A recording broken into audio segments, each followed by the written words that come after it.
Conheçam nossos parceiros. Eles apostam em nosso conteúdo. Eleganto, puro estilo e confiança.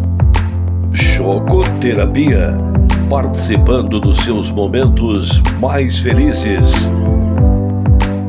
Nossa lojinha, de tudo e mais um pouco. Espaço History, educação e entretenimento. History Park, a sala de aula que você sempre sonhou, onde você quiser. Rede Mauá. Somos a rede do mundo inteligente. Construção histórica, assessoria empresarial. Olhando o passado, projetando o futuro.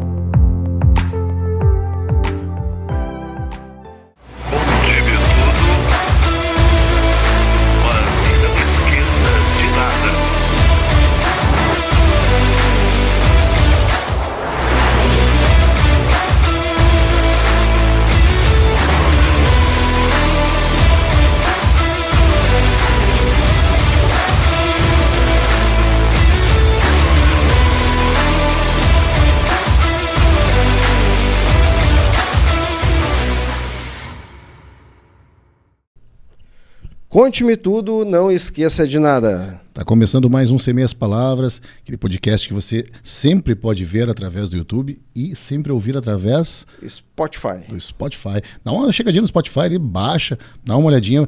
O episódio você pode fazer o download, você pode ouvir online. Eu, particularmente, gosto de me ouvir, me prestigiar, te prestigiar também, né? E aí, sem imagem. Tipo assim, eu tô lá na academia, tô fazendo alguma coisinha, né? Tô curtindo, né? Aí eu, às vezes, baixo, às vezes eu escuto online, né? Não consumo a internet, se tu baixa, né? Então, baixa lá, dá uma escutadinha.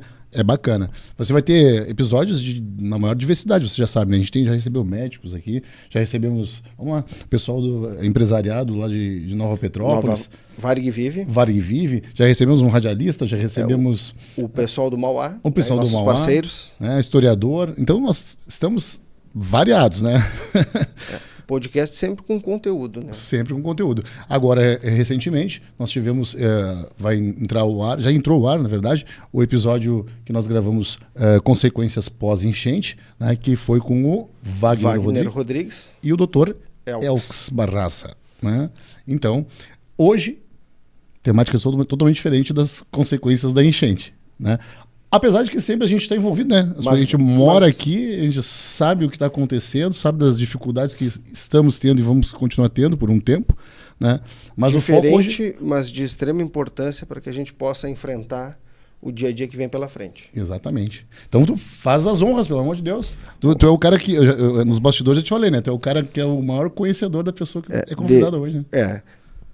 Eu cheguei até a nossa convidada de hoje através de uma aluna, né? Onde eu tenho um projeto lá na escola de trazer religiosidade para dentro da escola. Então a gente está recebendo pastores, padres, né, pessoal da religião de matriz africana. E aí essa aluna fez o contato com a Evelyn, que é a nossa convidada de hoje. E tem coisas que a gente cria afinidade no primeiro momento. E foi isso que eu já senti com a Evelyn, de me sentir à vontade de conversar com ela pelo WhatsApp. Nós tivemos também, por causa da chuva, um episódio que não pôde rolar, a primeira palestra que ela foi até a escola lá. Então, hoje o nosso assunto é com a Evelyn, que é uma religiosa de religião de matriz africana. Mãe, a filha dela está conosco aqui assistindo o podcast. É líder comunitária, né? É a primeira mulher a participar do nosso podcast. Marco histórico do podcast. Marco histórico. Uma mulher negra, empreendedora, com uma felicidade estampada no rosto de sobreviver a esse mundo, digamos assim, cruel, no momento em que a gente precisa lutar para o dia a dia. Ela consegue lutar pelo seu dia a dia e estender a mão ao próximo. Então, a nossa convidada hoje, Evelyn, seja muito bem-vinda ao Sem Meias Palavras. Obrigada, meninas. Eu fiquei até lisonjeada, né, com toda essa descrição, e fico feliz de poder estar aqui com vocês e poder levar um pouquinho do que acontece dentro de um terreiro e dentro das comunidades, que às vezes fica imperceptível, né, aos olhos de muitas pessoas que até têm curiosidade, gostariam de vivenciar e até mesmo de ajudar. e não sabem como. Então, fico feliz mesmo. Muito obrigada pelo convite. Então, acho que vamos estrear o nosso podcast hoje já com uma pergunta para deixar a nossa convidada... Sem meias palavras. Sem meias palavras. Evelyn, tu como uma mulher negra e religiosa da Ordem da Matriz Africana, sente esse preconceito religioso e racial no cotidiano? As pessoas ainda conseguem olhar para a religião de matriz africana com outros olhos, assim, os olhos do preconceito? Ah, com certeza. A gente enfrenta isso todos os dias. E aí eu posso dizer para vocês, como mulher negra, isso duplica. Porque além de tu ser uma mulher e já ter essa diversidade, né? Por ser negra, também tem a questão do preconceito religioso. Por muito tempo eu escondi a minha religião na escola, nos trabalhos, por justamente, ela é de religião, ela vai fazer um batuque para mim, ou ela vai me prejudicar, com essa pessoa eu não quero conviver. Mas a gente aprende muito com a vida, né? A vida nos ensina. E aí eu venho trazendo também esse legado e essa batida de que não é a religião, que não é a cor de pele que vai dizer quem eu sou. E isso eu ando levando para dentro da minha terreira e para dentro da minha comunidade. Não significa que eu moro em tal bairro que isso vai me crucificar ou dizer quem eu sou, né? Então, a gente tem preconceito, sim. Hoje ele existe, ele ainda continua sendo cruel, só que a gente está levantando uma bandeira diferente, que é de visibilidade, dizer sim, eu sou de terreiro, sim, eu sou de matriz africana.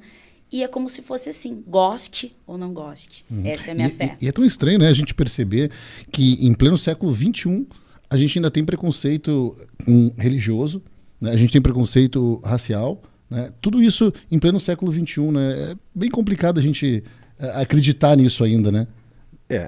E eu já escutei uma palestra da Evelyn, né? E eu gostaria que ela reproduzisse agora como quando ela chega na comunidade dela, ela chega gritando, avisando a comunidade que ela está chegando. Eu sei disso aí porque ela frisou na palestra lá na escola, no Famelo, onde ela foi lá atender gentilmente o nosso pedido.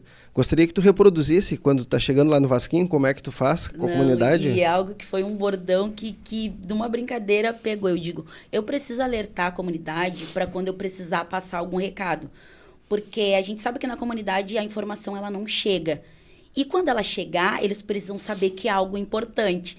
Então, eu já saio de manhã, eu saio no portão, levanto a minha câmera e minha filha até diz, mãe, para com isso, que vergonha. Oi, gente, tô na área, alô, comunidade. E aí, o pessoal para. Alguma coisa ela vai trazer pra gente. E aí, eu criei isso como hábito. Esse é o meu bom dia lá na comunidade. Oi, gente, tô na área. E com um sorrisão, né? Porque independente do que tá acontecendo, já basta tragédia, já basta preconceito. As pessoas querem ouvir informações úteis e relevantes, né? E é isso que eu faço hoje na minha comunidade. Evelyn, assim, poderia falar um pouquinho da tua história, né? Eu sei que tu fez uma graduação, foi mãe solo até encontrar um novo companheiro. Podia falar um pouquinho da tua história para que as meninas que estão aí se inspirem, né? Essa mulher guerreira que está aqui participando do podcast conosco. E sabe, até, meninos, quando eu fiz a palestra lá no Famelo, eu vi os olhinhos de esperança nos olhos de muitas mães, de adolescentes, meninas que às vezes perdem a esperança de lutar e de viver. Eu vou ser condicionada a isso sempre. E aí, quando eu levo a minha fala, é tipo, não. Se a gente quiser, a gente pode mudar. Mas depende muito mais da gente do que a política, do que condições financeiras, do que a gente tem que querer. Esse querer tem que estar muito presente. E isso foi o que me fez mudar o meu cenário. Graças a Deus, eu nunca passei fome, grandes dificuldades, porque o meu pai, ele é ex-atleta do futebol e minha mãe doméstica. Minha mãe aposentada segue doméstica por opção, porque aquele tipo assim, se eu parar, enferruja, ou eu posso adoecer. E que bom que ela continua assim, né? Então, eu sou nascida e criada lá no Vasquinho, na minha comunidade, que eu aprendi a amar com os meus pais. Meus pais sempre foram aquelas pessoas que fizeram bem pro próximo. E eu acho que eu peguei isso muito deles.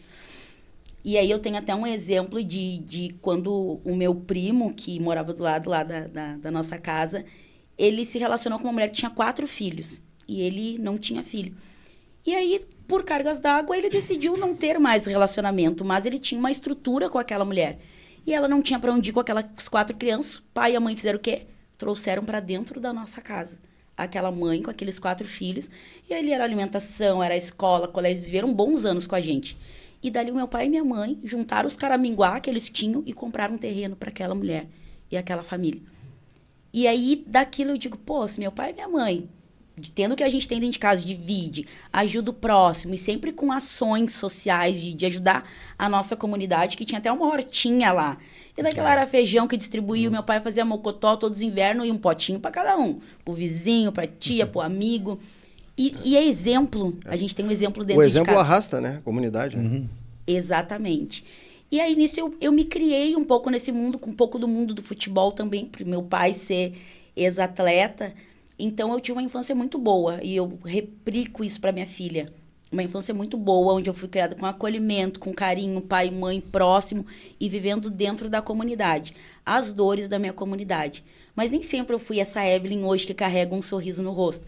Já tive aquele momento, sabe, meio arrogante, onde pai e a mãe pagaram faculdade, onde patifava, queria sair, beber, curtir e não valorizei os meus estudos. Então, com 18 anos, eu já tive a oportunidade de ir para a faculdade.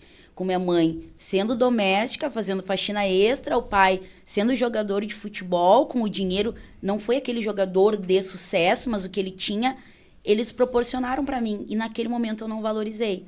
Então, na época, era na FAPA, onde eu estudava. Estudei lá também.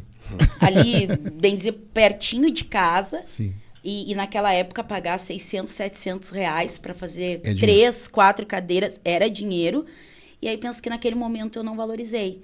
Então, eu cheguei a cursar 2 semestres e meio. 2 semestres não, chegaram a ser 4 semestres, porque foi 2 anos que eu fiz de ciências contábeis ali na FAPA. Não sendo o que eu queria fazer, fiz porque a minha mãe trabalhava lá de doméstica na casa de família, a patroa dela contadora, e ela vislumbrava aquela profissão. E eu acho que ela espelhou, bom, minha filha vai ser uma contadora de sucesso também, vai fazer essa... E aí eu tive oportunidades, fui trabalhar com a patroa da minha mãe numa cooperativa de crédito, e já comecei a estagiar e viver o mundo do trabalho. Então eu desfrutei de muitas coisas boas. Engravidei muito cedo, eu tinha 22 anos quando eu engravidei, e aí que eu comecei a sentir na pele as dificuldades. O pai e a mãe disseram assim, a gente deu tudo que a gente podia dar para ti até aqui. Agora tu vai constituir a tua família e tu vai criar a tua filha. Eles nunca me abandonaram. O pai da minha filha, ele não seguiu comigo. Ele registrou ela, ele deu reconhecimento à paternidade, mas ele não me ajudou a criar ela. Ele não me ajudava com pensão. E aí eu tive que ir atrás do trabalho em si, né? Sair dos estágios que eu estava, porque eu passei um pouquinho mal na gestação e abri mão de ficar em casa. Mas daí, com aquela justificativa ali do pai e a mãe, agora tu vai ter que se virar, foi o que eu fiz. Aí comecei a trabalhar de telemarketing na área comercial. Era sábado, domingo, feriado. E aí vem aquela coisa do estudo de, mas por que eu não valorizei quando o pai e a mãe queriam pagar ali para mim? Já poderia estar formada agora. Isso, de certa forma, trouxe um peso para mim. E posso dizer para vocês que é até um peso psicológico. E eu digo, não, mas eu vou voltar a estudar. E aí eu voltei a fazer um técnico de contabilidade, onde eu consegui me formar. E aí a gente começa a trabalhar com a base de apoio, né? Era pai e mãe que cuidavam ela no turno inverso, era a vizinha, da creche pagava uma outra tia para poder compensar o horário. Porque o pai e a mãe também têm a vidinha deles, né? Sim, eles também têm que se virar, têm que trazer comida para dentro de casa. E aí foi que eu criei, eu acho que uma maturidade a mais. E comecei a já me envolver com projetos. Eu ajudava já as creches ali da comunidade. Todo dia da criança era sagrado. A gente levar doce, levar um bolinho e trazer uma alegria a mais ali para as creches da nossa comunidade. Então, eu já comecei a pegar esse caminho aí social.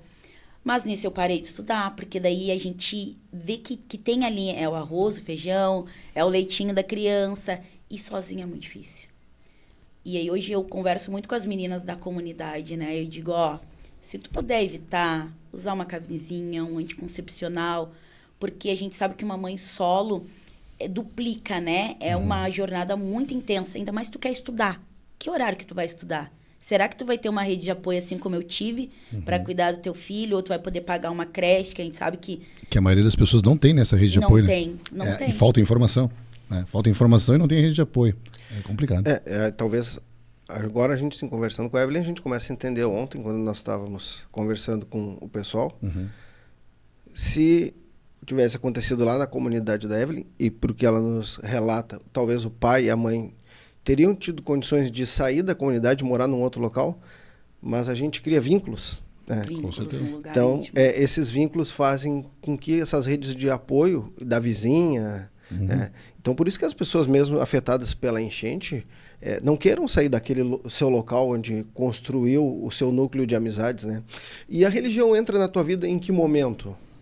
Eu vim de família religiosa. O meu pai, ele desde do primeiro mês de religião, porque ele nasceu doente, desenganado, ele já foi feito promessa, né? Minha avó fez promessa de que se ele vingasse e ele vivesse, ela ia entregar ele para os orixás, né?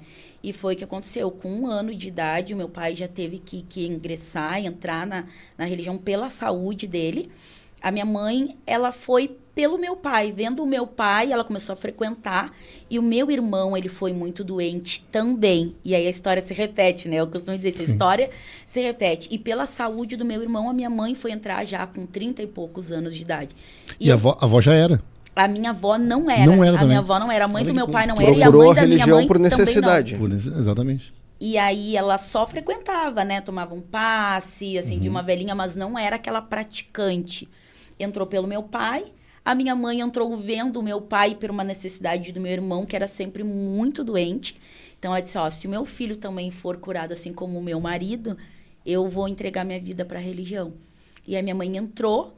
Eu não tive, graças a Deus, nenhum grande problema de saúde que precisasse entrar, mas aquele tipo de fé foi me atraindo. Eu gostava muito dos cânticos, da dança, era algo que me envolvia. Em pouco tempo, em curto espaço de tempo, eu sabia todas as rezas. Eu sabia as danças, eu sabia como era a característica de cada orixá. Então, eu, Evelyn, entrei por querer, por gostar e amar aquela religião que eu vi os meus pais cultuando, né? Então, não foi algo que eu precisei, assim como o meu irmão. O meu irmão, hoje, ele ama a religião, mas ele entrou por precisar, né? Por opção. Por opção. Por opção. Tu te encantou por aquilo ali. Que legal. E dentro dessa o pessoal que a maioria das pessoas, de repente, são leigas sobre a religião, as religiões de matriz africana. Como que surgiu essa religião de matriz africana dentro do nosso país? A introdução dessa religião? Porque as pessoas ficam pensando, né, relacionam com o continente africano, né, mas desconhecem como chegou e como se configurou, como está hoje essa religião.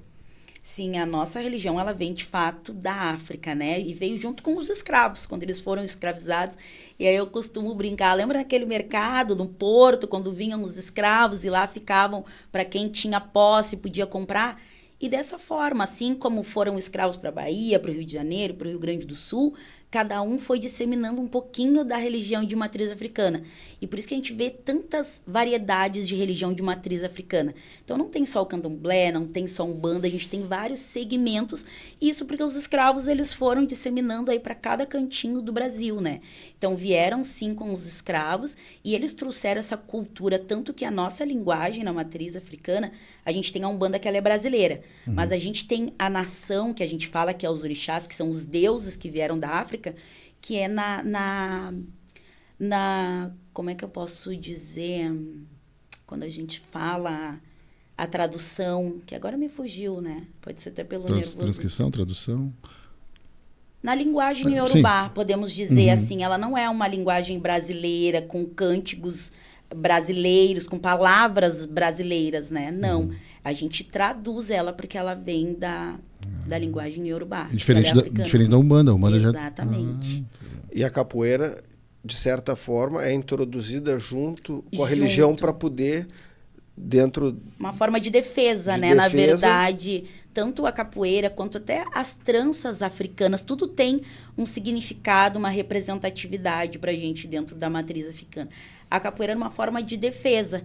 Como a gente não podia cultuar as nossas danças, os nossos ritos, a capoeira era uma forma de treinar a defesa quando precisasse socorrer. E que hoje tem uma prática esportiva muito grande, mas a gente percebe que é dentro do povo negro, dentro do povo preto principalmente, porque é uma cultura nossa, né? E a minha formação é nada da história, né? Então eu gosto bastante dessa parte histórica e não consigo fugir, né? Mas é interessante essa chegada das religiões de matriz africana aqui para o Brasil, nessa questão da resistência, que está toda envolta naquela questão principalmente dos castigos corporais que eram realizados, né, nos escravos. E como ela acabou de falar ali, a questão fugiu a palavra agora, da religiosidade, ela não podia ser, ela tinha que ser oculta, né? É nesse momento que surge a ideia do sincretismo, né? Sim, e a gente usa muito o sincretismo da Igreja Católica porque era a nossa referência. Tanto que a gente tem orixás dentro da matriz africana, por exemplo, São Jorge, que é do sincretismo da Igreja Católica, mas para nós ele é Ogum.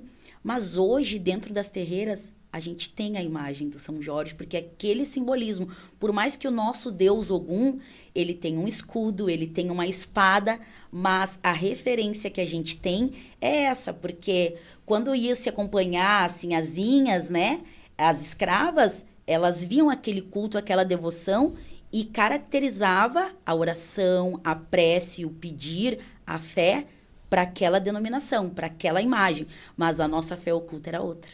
Uhum. Mas a Iemanjá também Também tem para nós a Nossa Senhora dos Navegantes Iemanjá, Oxum para nós, que é a mãe, né, do sentimento, das emoções, que cuida da família, Senhora das Águas, e que a gente muito está fazendo oferenda para ela, que é para baixar o nível do Guaíba, para ela acalmar e abrandar as águas. É Nossa Senhora Aparecida. É interessante porque a gente vê que a história traz, junto com uma luta de um povo, né, a religiosidade. E hoje as pessoas têm acesso a todas as informações e ficam olhando para a religiosidade do outro como fosse algo errado. E aí eu queria te perguntar assim, ó, a parte da religião tem os seus ritos, como tem as suas oferendas. E aí a gente vê muitas oferendas, às vezes, nas esquinas, em praças, e muitas pessoas criticam aquilo ali, mas isso faz parte do rito. É uma oferenda, e a gente ouvia por muito tempo, né, as pessoas assim falar, aquilo é um feitiço, não cruza em cima porque tu vai ficar enfeitiçado, né? Então assim, são coisas que chegam aos ouvidos das pessoas distorcida. Esse rito de fazer oferenda é a coisa mais natural dentro da religião. Sim, na nossa religião sim, porque é uma oferta para os nossos deuses, assim como o dízimo. É uma oferta que tu faz em prol da tua fé, daquilo que tu acredita. E hoje, se a gente usa muito a natureza. Óbvio que a gente não gostaria de cada encruzilhada largar uma oferta, largar um padê, como a gente fala, né? Largar uma bandeja. Mas isso porque a gente não tem um lugar adequado. Porque se a gente tivesse, a gente concentraria tudo ali. Porque a gente também não quer agredir o meio ambiente. A gente também não quer ver uma cidade suja ou uma praia, né? Com muitas oferendas para que depois nós mesmos vamos utilizar daquele espaço ou das praças também. Mas sim, isso faz parte do nosso ritual. Tanto o sacrifício, né, dos animais, que muitas vezes alimenta a todos nós, o nosso povo, a nossa gente e pessoas que também não são da nossa religião. A gente, né, nesse momento de caos na nossa, que a gente presenciou muito as cozinhas solidárias, a gente muito pôde ver as casas de terreira doando os cabritos que tinham nos seus freezers devido às obrigações que fizeram, as galinhas, porque tudo isso serve de alimento. A gente faz o ritual sagrado para ofertar ali para os nossos deuses, mas a gente usa a carne também. A gente usa como forma de alimentação, né? Só que as pessoas desconhecem e julgam como sendo uma religião demonizada, sendo que nem nós cultuamos, né, idolatramos diabos, demônios. Isso não existe na nossa religião. Eu acho interessante também, acho que de repente seja curiosidade das pessoas também, o porquê da encruzilhada. A encruzilhada, e esse para nós é um ano de Bará, que é o orixá dos caminhos, e ele está ali, no meio da encruzilhada. Ele foi o primeiro orixá, né? Junto ali com o Batalá, que para nós é um Deus supremo, criador de todas as coisas. Ele é o primeiro orixá a estar no mundo. Por isso que ele tem o dom da comunicação, do caminho. Ele sabe para onde ir. E na encruzilhada tu tem muitas opções. A encruzilhada ela é um caminho assim. Então tu pode ir para o sul, para o norte, leste, só depende de ti. Ele pode te dar o caminho, a escolha é nossa. Ele vai te dar o caminho, mas tu precisa saber para onde tu quer ir. Ah, eu quero um emprego ou eu quero jogar futebol? O Exu vai abrir o teu caminho, mas tu é que tem que ter a certeza para onde tu quer ir. Porque senão qualquer caminho serve, né? E por isso que a gente vai na encruzilhada. A gente vai para a encruzilhada para pedir um caminho, para pedir uma orientação, para fazer a oferta pro Exu, pro Orixá, para que ele abra os nossos caminhos. E tu falaste ali da questão de... Sempre tem envolto, infelizmente, no preconceito. A questão do próprio local que tu falaste para fazer a oferenda, né? Está envolto na questão do preconceito, porque não houve uma construção histórica que possibilitasse, por exemplo, como uma igreja que tem o seu local para oferta, né, para ofertório, né, é diferente. Então, está tudo ligado à questão do preconceito, né, que está encruado, digamos assim, na nossa cultura brasileira. E como que surgiu essa ideia dos orixás? Assim, queria que tu desse um pouquinho de um panorama assim, de quem é o Orixá Supremo, tu falou já mais ou menos, mas essa sequência para a gente entender, porque se fala muito no Ogum, Oxum, Iemanjá, né? Mas as pessoas ficam meio perdidas assim, porque é uma religião, aliás, são religiões que tem, falo por parte da história, também tem pouca referência escrita, né? Na verdade, a gente tem muita transmissão dentro da religião, isso eu tenho conhecimento que é oral, né? Que é passada de geração para geração, mas como que é essa, digamos assim, essa linhagem toda dos orixás? E isso que tu falou faz muito sentido, porque dentro da nossa religião é como se existisse um segredo oculto que não pode ser passado, por exemplo, para as pessoas erradas, que é um culto superior de fé, mas que aquela pessoa, conforme ela vai avançando aos degraus, ela vai obtendo aquele conhecimento e aí ela pode passar adiante. Que é o que a gente fala das mães e pais de santo, né? Babalorixás e alorixás, que é quem tem os centros, os terreiros, as casas de religiões. E aí a gente tem, sim, são hierarquias. Não tem o melhor ou o pior, ou aquele que destrói vida. Não, a gente não vê por essa forma. Mas a gente vê características específicas de cada orixá. A gente tem, sim, o Criador, que para nós é Oxalá, que é o pai de todos. E Oxalá teve uma união com mães, né? Por exemplo, mãe Iemanjá, que é a mãe de todos os orixás, que é aquela que acolhe a todos, e eles tiveram filhos. E esses filhos, cada um foram tendo características específicas. Por exemplo, Xangô, para nós, é o deus da justiça. Pode ser conhecido como São João, São Miguel Arcanjo. Agora vem as festas juninas, Sim. em junho, dia 24 de junho, que a gente é representado por São João Batista, para nós é Xangô. E aí se faz muitas oferendas em pedreira, amalá, que é uma comida tradicional dele, que é feita numa gamela. E por que Xangô é considerado o deus da justiça? E aí vem a história de cada orixá, porque cada um tem uma história. Oxalá, quando foi visitar Xangô, Xangô é um rei, ele era um rei de Oió. Oió é uma cidade da África. E quando Oxalá foi visitar o seu filho, ele tinha ali os seus súditos, né, que se diziam, prenderam Oxalá porque ele se vestia muito simples. Ele é um orixá muito simples, é o pai maior, o pai da fé. É só isso que ele carrega, a fé. E eles acharam que era um intruso dentro do reino e prenderam Oxalá. Num cárcere, durante muitos anos, o povo passou fome, o povo passou frio, o povo passava sede e não sabia o que estava acontecendo. E aí Xangô foi consultar o Ifá, que para nós é os búzios, que é o que dá o direcionamento. Não sei se já ouviram falar. Já. É onde se consulta o que está acontecendo. E até um caminho para as pessoas que estão um pouco perdidas. E aí disseram, olha, aconteceu uma injustiça dentro do teu reino. E tu precisa ver que tem alguém preso indevidamente. E aí Xangô foi visitar todas as suas prisões e lá ele encontrou o pai dele. E aí, quando houve esse encontro, Xangô pediu a misericórdia, perdão para o pai, porque ele não sabia o que estava acontecendo. E aí isso também nos traz a reflexão que a gente julga pela cor, pelas vestes. E aí Oxalá deu para ele essa missão. Tu vai ser o rei da justiça, tu vai ter a balança. E Xangô para nós representa a balança. O peso, a medida, a coerência, a verdade. Então ele tem que ser justo em todas as coisas, independente de quem é, o que faz, né? Então cada orixá tem uma denominação. Ogum para nós é o deus da guerra. É aquele que tem todas as ferramentas, ele afia a espada, o machado, o facão. É ele que trouxe para nós as ferramentas que hoje existem no mundo. E ele é o deus da guerra. Ele luta contra o quê? Não é contra as pessoas, é contra o mal, tudo que tem de ruim na face da terra. Quando a gente está sem chão, sem força, sem caminho, a gente pede para Ogum. Então, cada um tem uma característica, uma especificidade atrás de uma história criada por Oxalá. E as pessoas acabam procurando a religião ou por amor ou pela dor, né?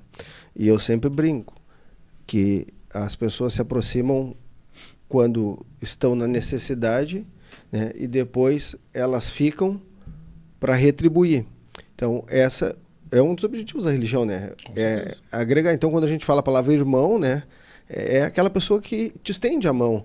E nesse mundo onde eu já trouxe para ela essa questão das pessoas questionarem, né? Já tem agora um lugar ali perto do Sambódromo, que é um Exu ali. Exu da meia-noite. Exu da meia-noite.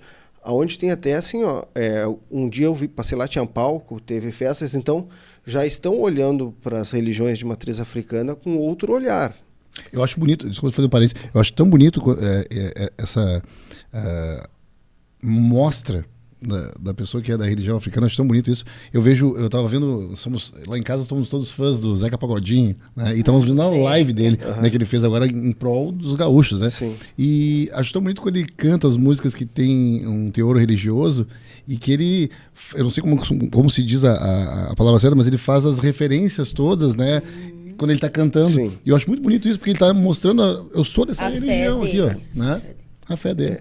E para concluir o meu pensamento e fazer a pergunta à Evelyn, para que tenha uma organização, todas as casas de religiões, elas devem ser registradas em algum local que tenha o controle. Poderia explicar um pouquinho para nós como é que é essa dinâmica? Eu não posso resolver abrir uma casa de religião sem ter essa... Hoje tem uma regulamentação e algo que nos ampara. Inclusive, a nossa terreira passou por muitas denúncias no momento de pandemia, em questão do barulho, porque tinha aquela lei, né, do silêncio. Uhum. E hoje a gente tem a Afrobras, que é uma associação de matriz africana, que a gente tem um suporte para advogado, que tem locais específicos de prática, como quem diz, nessa cachoeira aqui é permitido, nessa vocês podem fazer o culto com tranquilidade. A delegacia mais próxima, caso vocês precisem acionar, é essa aqui. A gente vai dar um alvará de licença para vocês funcionarem. É rito em via pública. A gente faz a nossa procissão ao São Jorge todo ano na nossa comunidade. Então, um mês antes, a gente vai na Afrobras, nessa associação, pede uma licença informando as ruas, as vias que a gente vai circular. E com aquela licença, daqui a pouco vem a brigada militar, vem alguém de uma outra religião querer nos barrar ou dizer, não, isso não pode. A gente tem uma permissão, uma licença para isso. Então, as casas, sim, para que elas possam realizar os seus ritos, sem as importunações, sem as agressões, o preconceito, até para a gente ficar mais tranquilo, né, sobre o que a gente vai fazer, a gente tem, sim, essa federação que nos ampara. O campo do Vasquinho, onde ocorre o projeto lá, hoje eu fui buscar a Evelyn lá, passei ali. Tem uma imagem no campo, né? Poderia dizer para nós ali como é que foi para colocar aquela imagem, como é que a comunidade aceita? Porque tem algumas igrejas ali ao redor. Sim, tem ao redor. Inclusive, a gente aprendeu a conviver, eu digo, ali no Vasquinho, né? Num primeiro momento, eu até conversei essa semana com meu marido. Eu queria que todo mundo aceitasse a minha religião, porque eu acredito que a minha religião faz o bem. Mas aí ele disse assim, Evelyn, em vez de querer unir todas e aceitar que todas possam fazer o bem dentro do seu segmento. Aí eu acho que a gente aprendeu, porque tudo é da forma de como a gente comunica. E aí, às vezes, é necessário mudar o discurso no meio do caminho, né? E aí, hoje, dentro do campo do Vasquinho, a gente construiu uma gruta do São Jorge. E isso porque a gente já faz... eu estava grávida da Isabelle, quando conversando com um outro pai de santo que já não está mais entre nós, que é o pai Ivo de Ogum, veio a falecer, ele disse, eu tenho um sonho de circular uma procissão aqui no nosso bairro. E eu digo, mas sabe que eu também tenho? E ele disse, então vamos fazer? Eu disse, vamos. nós enviamos um convite para todas as terreiras, e isso foi só a vontade de fazer, né? E aí, convidando as terreiras a participar para a gente disseminar a nossa fé. Porque o bairro Mário Quintana sempre foi um bairro muito perigoso, que as pessoas... Teve um momento que a gente tinha medo de sair para a rua, porque tinha ali guerras de facções, onde... Seguido, tem uma cabeça na rótula do Guarapari. Hoje esquartejaram fulano. E aí disse, como é que a gente vai viver com segurança? A gente precisa trabalhar, as nossas crianças precisam estudar, a gente precisa voltar a viver.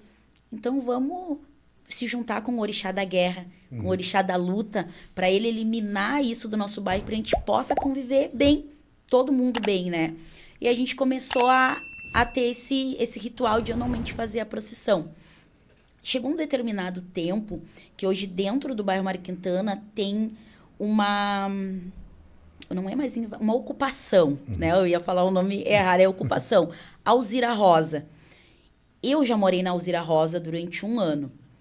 E aí os moradores estavam com medo, e ali hoje tem muitas famílias com medo de sair daquelas terras, não ter para onde ir, e daqui a pouco ficar refém aí de um aluguel, ou de ter que morar em outros locais, porque a gente gosta, o Arali trazendo, né? O professor Zé trouxe.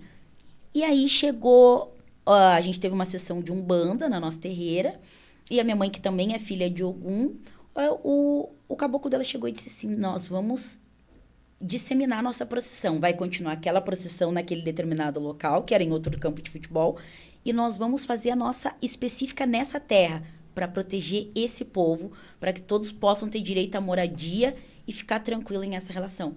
E aí faz 6 anos que a nossa procissão ela mudou a rota para atender esse público dessa ocupação Alzira Rosa, que hoje, graças a Deus, e os nossos pais, eles estão nessa ocupação, já estão regularizando para ter água, estão pagando por esses terrenos, então conseguiu ter uma conciliação junto com o DEMAB, e eu acredito que a fé ela move tudo, né? Então, hoje o São Jorge, ele passa lá, nessa terra, com esses fiéis, com essas pessoas que, mesmo não tendo essa religião, agradece quando eles passam lá pelas ruas. E aí veio essa ideia. Eu digo, por que nós não criar um santuário? Porque a Igreja São Jorge, para nós, que moramos ali no Vasquinho, é 2 ônibus, pelo menos, né? E aí vai 1h30 de trajeto, e daqui a pouco as pessoas não vão até lá, justamente por não ter condições, não ter como se locomover.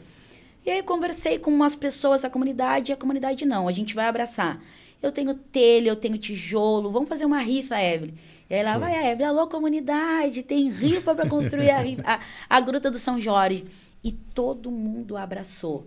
Chamei ali os guris que tinham mão de obra, os pedreiros da comunidade, que nem eu falo, os guris que movimentam ali, né, que fazem a construção, e todo mundo pegou junto.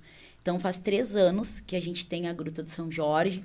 Há 2 anos nós criamos o Quiosque do Jorge, que é uma churrasqueira comunitária, onde no domingo, sábado, no feriado, as famílias vão para ali, fazem seu churrasquinho, confraternizam, brincam e se divertem sob a proteção do nosso guardião.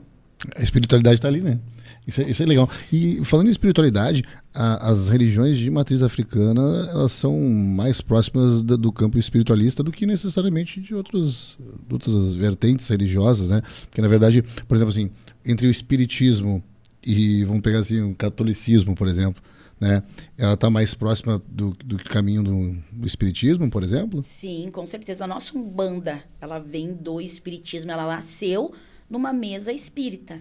E aí a gente tem todo um legado, tanto que nós acreditamos em vida após a morte, justamente por esse legado da espiritualidade, né? Do centro espírita que nos deixou essa bandeira. E a gente faz muitos cultos sociais, solidários, de amor e fé, que essa pegada espírita, que o espiritismo deixou pra gente esse legado. E o povo cigano, ele faz parte da casa, ele tem uma parte, como é que funciona essa divisão com o povo cigano? A gente tem muitas vertentes dentro da matriz africana, né? A gente tem pessoas que só cultam a Umbanda, que são pessoas que cultam só a Quimbanda, que são ali, né, Exus, pombagiras, que daí influencia a bebida, o cigarro. Vocês já ouviram falar? Já. Que, né, dão aquelas então... E a gente também, dentro da Umbanda, a gente tem alguns segmentos. A gente tem pretos velhos, que a gente trabalha muito com a questão dos nossos ancestrais, que foram escravizados e que trazem a sabedoria milenar, quer usar o galinho de arruda, quer fazer banho com espada de São João, que é o aconselhamento em si. Porque quando os nossos pretos ficavam lá na senzala, eles aconselhavam os mais novos a ter paciência, a acreditar que tudo aquilo um dia ia mudar, ia ter a resiliência. Então, eles têm essa sabedoria ancestral, que são os velhinhos, aqueles que ficam, às vezes, na frente da flora, com a mão estendida. A gente também tem Cosme e Damião, que são as crianças, os herês, que trazem a leveza. E aí a gente vê dentro das terreiras pessoas aí de 60 anos tomando uma mamadeira. Porque são aqueles espíritos que hoje trazem a alegria para nós. Legal. E dentro da Umbanda a gente também tem os ciganos. Ciganos são povos livres, são povos milenares, né? Que trazem aí a vidência, que trazem a prosperidade e a abundância. E por que a gente trabalha com o povo cigano dentro da Umbanda? Que é para a vida ficar melhor. Porque como eles são povos livres, eles não necessitam de um culto específico. E a gente trabalha com muitas coisas naturais, como ervas, flores, frutas, águas, banhos. Inclusive, em fevereiro, a gente fez uma festa para o povo cigano. E aí a gente vai consultar, né, os nossos guias. O que vocês querem para a nossa comunidade nesse ano? E aí eles pediram que a gente trouxesse um pouco mais de abundância e de prosperidade. Que é para que as pessoas tivessem emprego, tivessem condições de ir no mercado, de ter o pão de cada dia na mesa. E como que a gente vai fazer isso? A gente vai fazer isso distribuindo para o povo. Então, a gente ofertou 2 porcos. Então, foi carne de porco assada, frutas de todas as variedades. A gente ofertou também vinho e o pão. E essas são essências do povo cigano. Porque como o povo cigano era muito andarilho, não tinha tempo de preparar nada em grandiosidade. Fazia o fogo de chão, a fogueira para se aquecer, o vinho que eles mesmos preparavam e muita dança e alegria. E era como eles sobreviviam. Com o dom que eles sempre tiveram, que foi a visão, né? Então, eles trazem aconselhamentos tanto amorosos quanto de prosperidade e conselhos para a vida ficar melhor, né? Porque o nosso povo é muito sofrido. Principalmente em comunidades onde a gente vê extrema pobreza. E aí as pessoas se confortam com aquilo. E aí o povo cigano traz a mensagem de que pode ser melhor, basta querer. E a gente fez essa festa para isso, para ativar a prosperidade dentro do nosso bairro. Em Pelotas, no cemitério de Pelotas, lá, o maior cemitério que tem, tem o túmulo da Terena Cigana, a Cigana Terena. A minha mãe ia todos os anos, né? E, assim, ó, na época de visitação, é milhões de pessoas que passam lá. Então, o significado que o povo cigano tem da fé, principalmente as pessoas pensam no ouro, né? Que o povo cigano tem essa referência do ouro, né? E principalmente como moeda de troca, né? E a gente via nessa festa as pessoas chegando, sim, com a moeda. Tanto para ofertar, como assim, ó, eu te dou isso e tu me devolve em dobro, ou em forma de paz, de amor. E num formato, de forma singela mesmo, né? E o povo tem isso, e isso é muito do povo cigano, porque para eles o pouco é muito. E como eles são um povo muito abundante, o povo ele é abundante quando ele não se preocupa com as pequenas coisas. E o povo cigano é isso. Por isso que eles usam roupas coloridas. É junto o trapo daquilo que eu ganhei, com um lençol, com uma roupa velha, esse é a minha roupa. E aquela roupa acaba trazendo leveza, um pouco da energia daquela pessoa com aquela outra pessoa. E eles se tornam abundantes por isso. E o som do tambor, que é importante dentro da matriz africana, os cantos vêm acompanhado de instrumentos de couro, né? Sim. Isso faz uma vibração com que o povo, na hora do culto lá, como é que eu vou explicar para você assim o meu sentimento agora? Faz com que as pessoas entrem em êxtase, né? É um chamamento. Então, assim, como às vezes, né, eu já presenciei brigas de vizinhos, assim, de 2 religiões diferentes, uma perguntando se o Deus dela era surdo, porque o som estava muito alto. É que as pessoas têm essa liberdade de cultuar. Graças a Deus a gente pode cultuar no nosso país, né? Mas quanto assim barulho, a comunidade, como a casa tem que estar toda certinha, porque vocês enfrentam alguns problemas dentro da comunidade, assim. Sim, de a ritos. gente teve muitas denúncias já. E pensa que a gente tem muitos rituais e eles são muito diferentes.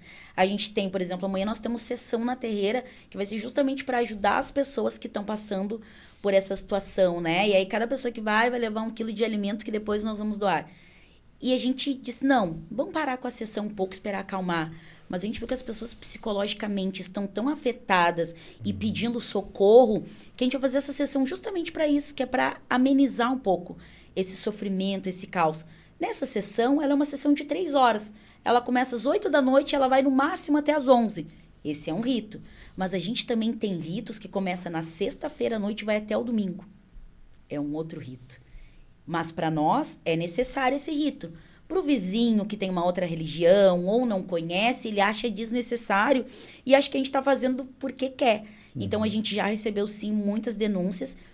E aí a gente tem esse resguardo, né? Que é da Afrobras e é sempre pedir licença. Hoje, todo ritual que a gente faz na nossa terreira, a gente pede essa licença, que é para se prevenir. Mas eu também sei de casas que foram apedrejadas, que já foram queimadas, que as pessoas tiveram que se mudar por não estar conseguindo a prática religiosa. Show. Não, eu queria também te perguntar uma coisinha que é uma curiosidade também. Que acho que deve ser curiosidade de todo mundo também, né? A questão do transe e da incorporação. Né? Como é que funciona dentro das religiões de matriz africana? A gente tem na parte nação, que eu digo que é dos deuses e dos orixás. No candomblé, as pessoas sabem que acontece essa incorporação, desenvolvem e tá tudo bem. No Jejexá, que é veio de um povo diferente da África, as pessoas não podem saber. E aí é o segredo, aquele que fica oculto. E aí a gente tem como lenda que a pessoa pode enlouquecer, a pessoa pode não aceitar, porque esse é um segredo do orixá. Então, na nação, no nosso segmento, que é Jejexá, falando pelo que eu culto hoje, as pessoas não sabem que se ocupam, que a verdade recebe aquele orixá. Aí, então, fica no silêncio, fica no sagrado. Ela vai entrar por um momento de transe, aquele orixá vai subir, e ela vai partir do momento que ela parou, como se fosse assim, sabe? Dá um leve sono, uma tontura, mas ela não sabe daquela incorporação. Já na Umbanda, que aí a gente tem ali Pretos Velhos, Cosme e Damião, e também na Quimbanda, que é o Exu e Pombagira, a gente sabe, sim, que eles vêm, eles deixam mensagem, e esse momento de transe, ele vai do nível espiritual de cada pessoa. Tem pessoas que perdem totalmente a consciência e tem pessoas que, pro resto da vida, vão como se estivesse do ladinho, vendo, presenciando tudo, mas não tendo controle das suas atitudes. Eu quero sentar, mas eu tô dando risada e segurando um copo de cachaça. E fumando cigarro que eu nunca fumei, por exemplo. E essa é a essência do guardião, né? Do Exu, da Pombagira, do caboclo. E posso dizer por vocês, assim, que eu sou médio, que não tenho a visão. É algo incontrolável. E aí também vai de quem é o guia. Por exemplo, eu sou filha de Ogum na Umbanda. Eu sinto uma força muito grande, uma ira, uma fúria, uma vontade de vencer. E daqui a pouco aquilo some. E aí vai a quem tem a Mãe Oxum, que recebe a Mãe Oxum, a gente uma paz de espírito muito grande, uma coisa acolhedora, uma calmaria. Aí tem também aquele pessoal que é da mata, né? Que são o povo de caça, o Xóssi, Sete Flecha, que aí é como se fossem índios guerreiros, sempre preparados para caça, para luta, para guerra. Então, dependendo da denominação, aonde aquele guia vive, como é que é a característica dele, é as sensações que a pessoa sente também.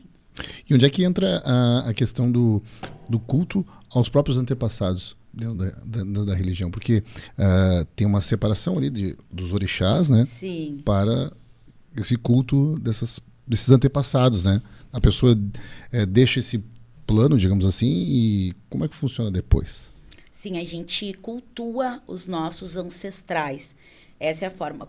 As pessoas dão muitas denominações. Alguns dizem que são eguns, né? E aí vai de como cada culto particular de cada um. E aí não tem certo ou errado, mas é a forma como cada um aprendeu.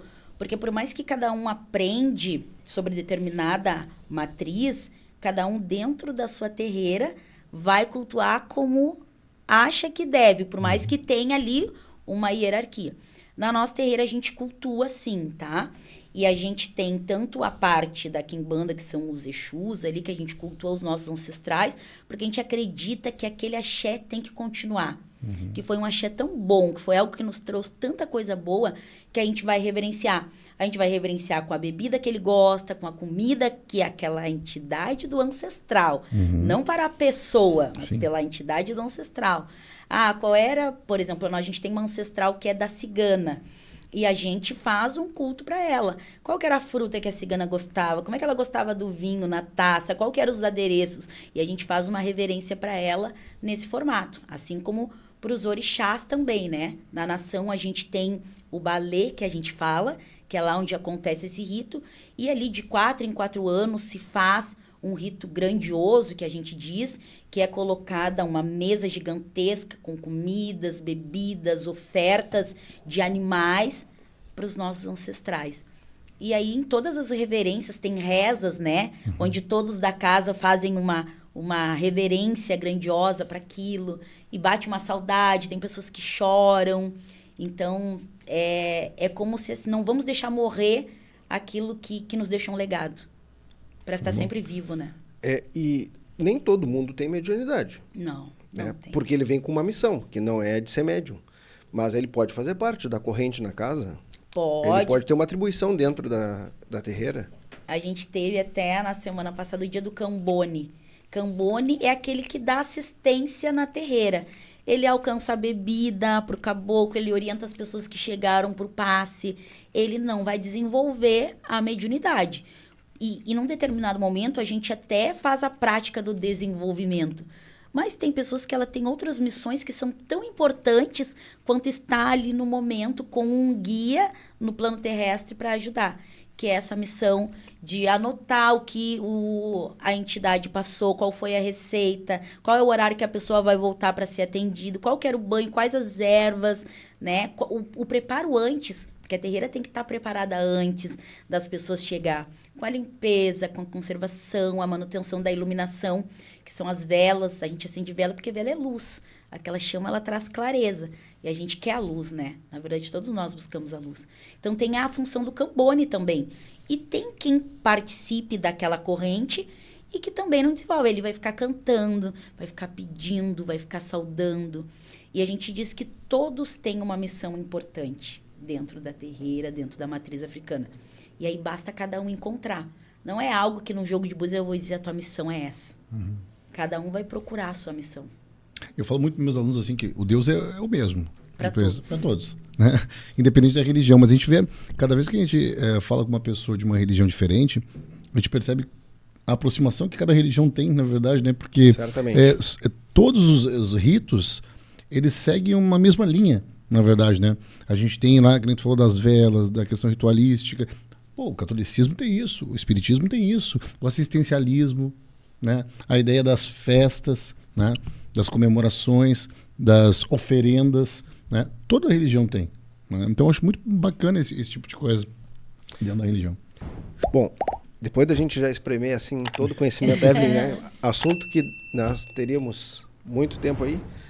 Gostaria de falar um pouquinho assim da Evelyn empreendedora. A Evelyn hoje tem uma loja online. Sim, uma loja online. E eu tenho muito orgulho dessa loja, porque pensa que hoje tu ser empreendedor dentro da comunidade, já é difícil a gente ter oportunidade dentro e fora da comunidade. Imagina tu ter um negócio dentro da comunidade. Eu vim até conversando com o prof no caminho, eu disse, eu queria muito viver da minha loja, mas hoje eu não consigo, eu preciso ter uma renda extra, porque hoje ela não consegue me manter. Eu tenho uma sócia, a Luana, que ela é minha comadre, e tudo começou, a gente estava num churrasco na casa dela, e a gente costuma fazer grupo de mulheres, assim, para conversar, para tomar uma coisinha, e falar filho, marido, vida. E aí a gente viu que tinha uma que vendia joia, a outra vendia lingerie, a outra vendia bolo de pote. E aí a Luana disse assim, então, mas por que a gente não faz um grupo de mulheres empreendedoras e cada uma coloca ali o que vende? Eu, na época, estava vendendo lingerie e a Luana estava vendendo joia. E daí as gurias acharam legal, mas não compraram muita ideia. E eu disse, Luana, e se a gente vender algo junto? Eu e tu? Porque se a gente juntar na nossa loja as tuas joias mais a lingerie, pode dar um boom, né? E ela disse, tá, vamos. Ela estava trabalhando, eu também, em CLT, normal. E aí eu disse, onde nós vamos tirar dinheiro, Luana, pra isso? Porque pra gente começar com o negócio, a gente precisa de investimento, né? E ela, não sei, mas se tiver que ser, vai ser. A gente jogou meio pro universo, isso foi num sábado. Na segunda-feira, a gente voltou a conversar no WhatsApp. Tá, Luana, e aí, o que nós vamos vender? O que nós vamos fazer? E eu disse, Luana, eu vendo lingerie, roupa é uma coisa que pode dar bom, assim, né? Que tu acha? Ela, tá, vai ser roupa. E o dinheiro, de onde é que nós vamos tirar?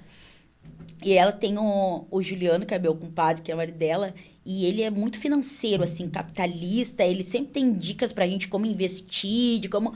E ela disse, vamos falar com o Juliano sempre concede aí uns empréstimos e tal. E ele, tá, quanto vocês precisam? Tá, uns 5 mil, tá bom.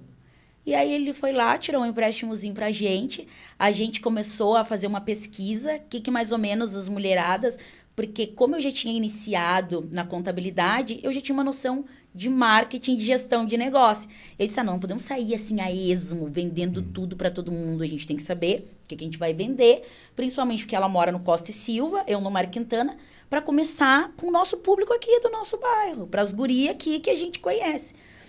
E aí ela disse, tá, vamos fazer uma pesquisa. Quem vai ser o tipo de cliente? Primeiro a gente começou vendendo para homem, mulheres e crianças, era roupa feminina, masculina, infantil e tênis. E pensa que a loja foi um sucesso que nem a gente estava dando conta. E num formato online mesmo. A nossa loja tinha o nome de Friends Store. Loja de amigas, porque veio dessa fusão de amigas e comadres. E nisso a gente passou um ano bom. Posso te dizer que bom, mas nós não estávamos conseguindo conciliar.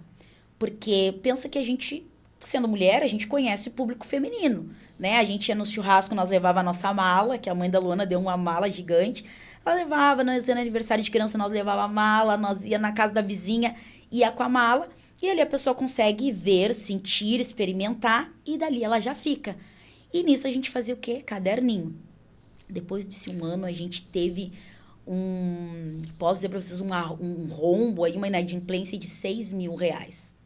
Nossa. E disse, tá, Luana, vamos fechar as portas, né? Porque a gente tá tendo um trabalho extra, não tá tendo tempo, já estamos refletindo no nosso trabalho, na nossa CLT.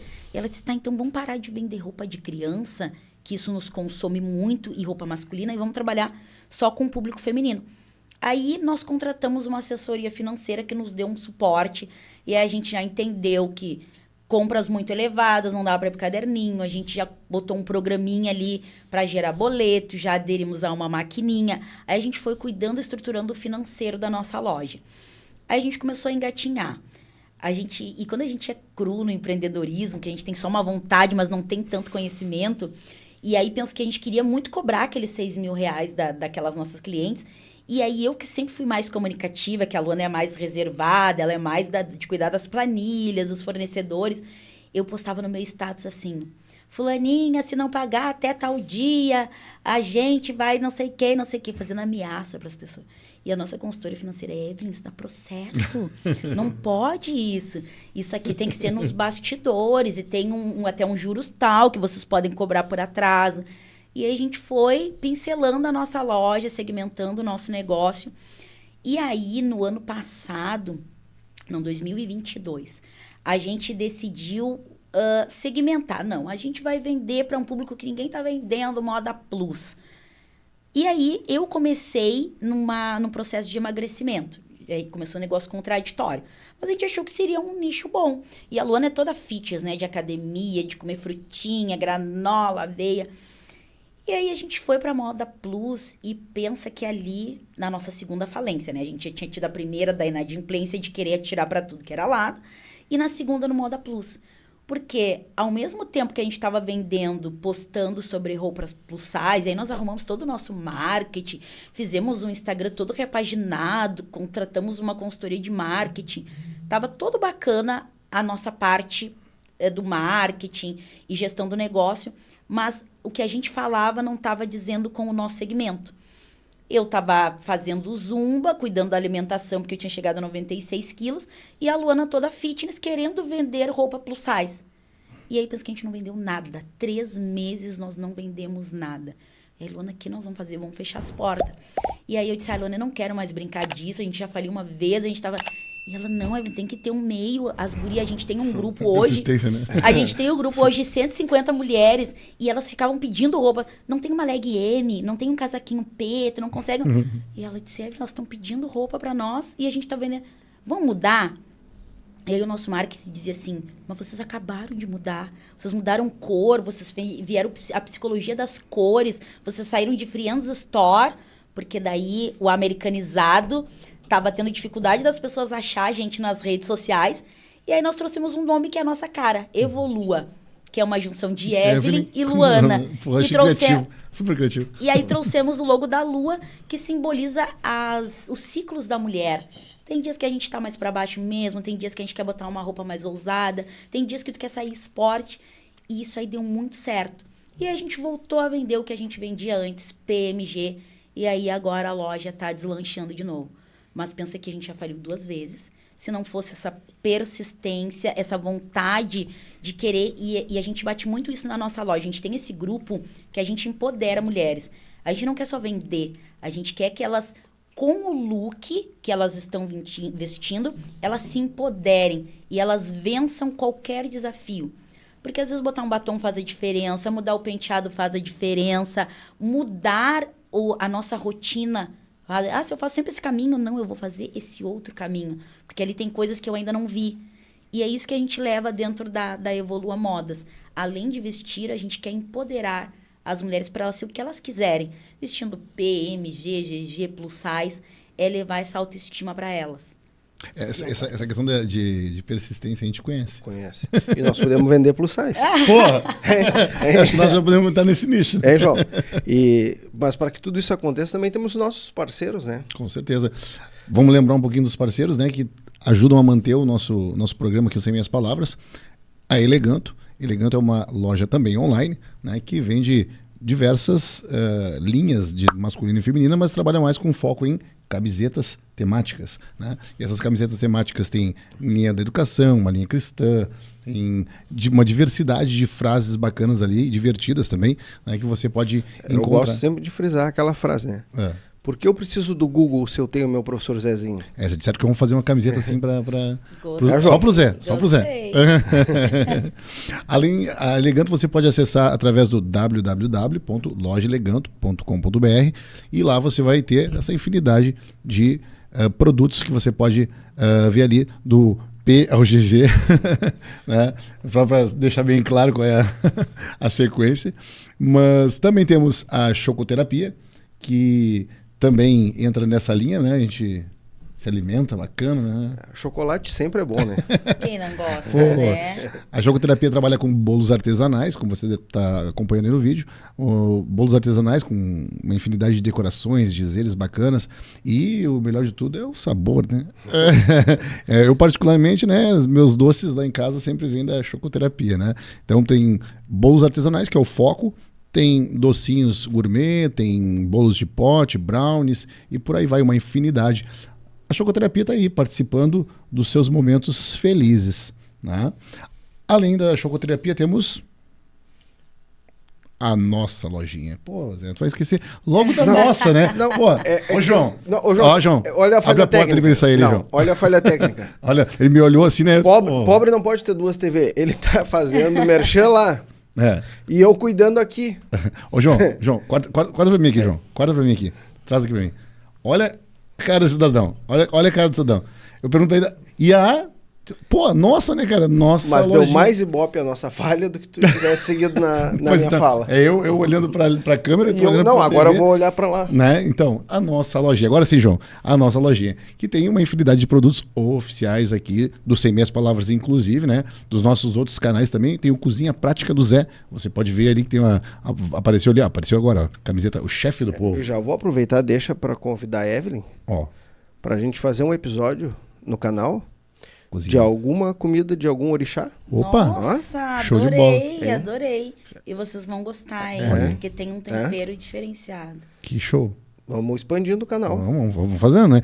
O Zé tá com algumas séries, né? Ele faz por séries o canal dele. Foi uma série agora, arroz com alguma coisa, né? Era arroz com algo a mais, né? E agora vai vir uma de churrasco com carnes não convencionais. Não convencionais. Né? Então vai vir uma linha nova, uma nova sequência de episódios, quem sabe dentro da questão religiosa, puxando os pratos, né?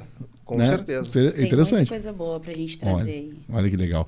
Então a nossa lojinha você pode acessar também pelo www.espaco, espaço sem cedilha, espacohistory.com.br. Lá você vai encontrar então camisetas do Chefe do Povo, canecas do 100 Meias Palavras, camisetas da Escola para Futuros YouTubers. E por falar em Escola para Futuros YouTubers, Escola para Futuros YouTubers, João. Essa Escola para Futuros YouTubers, eu fiz o gancho, tu viu que bonito? Fiz até o João se tapou ali. Fiz o gancho bonito, né, para falar sobre a escola de YouTubers que é na área da educação. Mas as pessoas sempre se lembram de YouTuber, de curso, um curso online, né? Só que esse curso é um curso presencial. A pessoa são focados em jovens até 15 anos, no começo, porque já tem uma procura para pessoas adultas aí, né, até da terceira idade já procurando para fazer esse curso. Né? Até eu já gostei. A Evelyn é formada em RH. Olha. Né? E o objetivo deste curso é fazer com que as pessoas desenvolvam habilidades. Talvez a pessoa nunca tenha um canal, mas se ela for um gerente de uma empresa e tiver que fazer uma reunião online, ela vai precisar. Então, é o curso com o objetivo de desenvolver habilidades, né? Para que o jovem saia daqui com as habilidades necessárias para enfrentar esse mundo digital. E diferente de qualquer curso online, ele não é um curso com um mentor, né? Uma mentoria com uma pessoa. Normalmente tem um grande influencer lá que faz uma mentoria, né? Esse não. Esse nós priorizamos criar uma grade curricular para ele.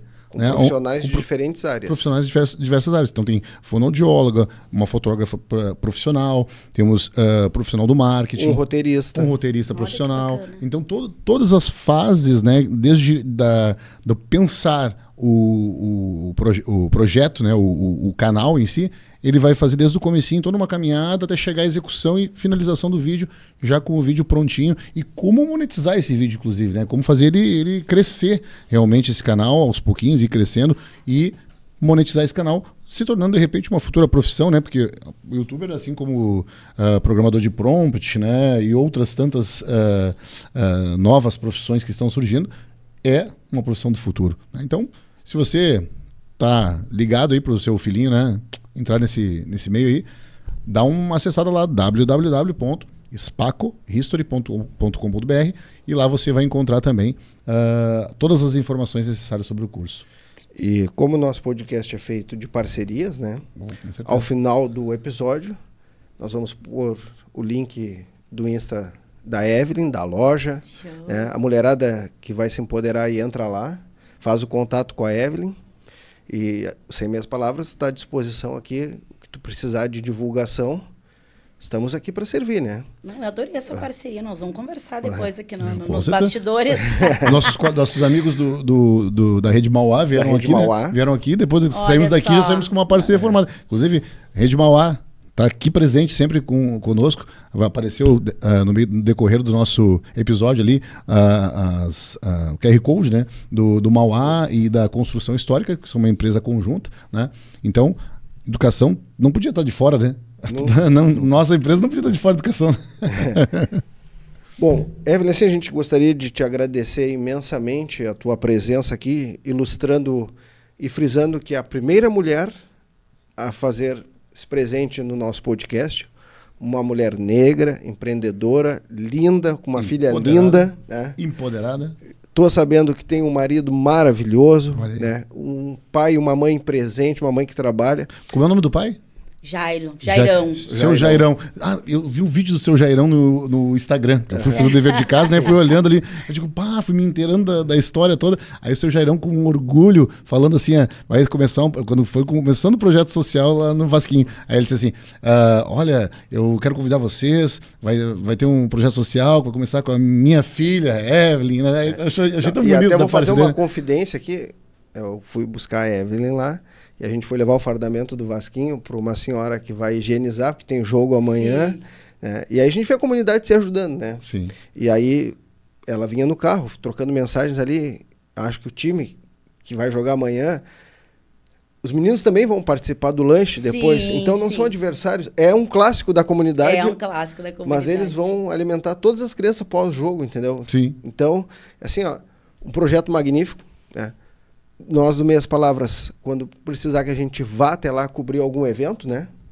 A gente pode ir certeza. lá, depois a gente volta aqui, faz esse bate-bola, mas queria te agradecer imensamente a tua presença aqui por abrilhantar o 100 Meias Palavras.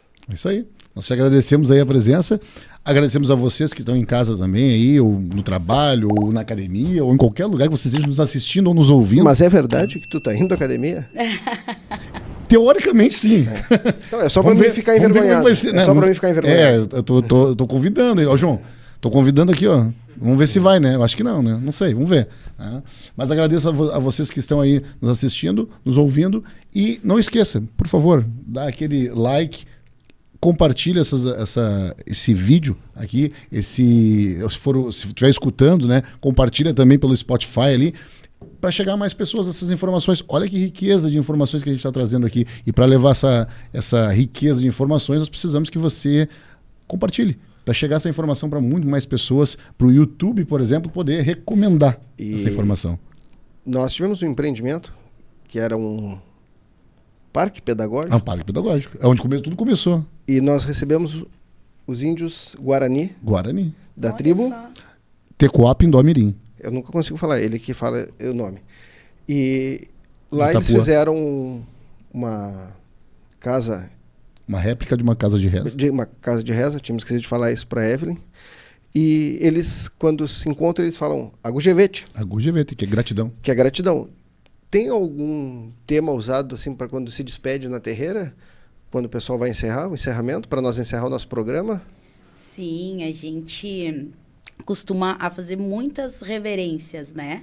Geralmente, quando a gente chega, a gente pede agô, que é pedindo licença, né?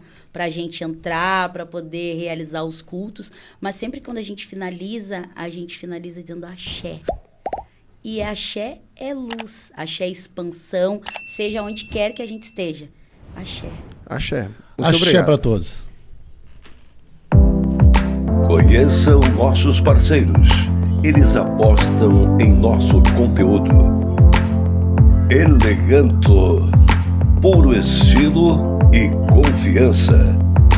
Chocoterapia, participando dos seus momentos mais felizes. Nossa lojinha, de tudo e mais um pouco. Espaço History, educação e entretenimento. History Park, a sala de aula que você sempre sonhou, onde você quiser. Rede Mauá. Somos a rede do mundo inteligente. Construção histórica, assessoria empresarial. Olhando o passado, projetando o futuro.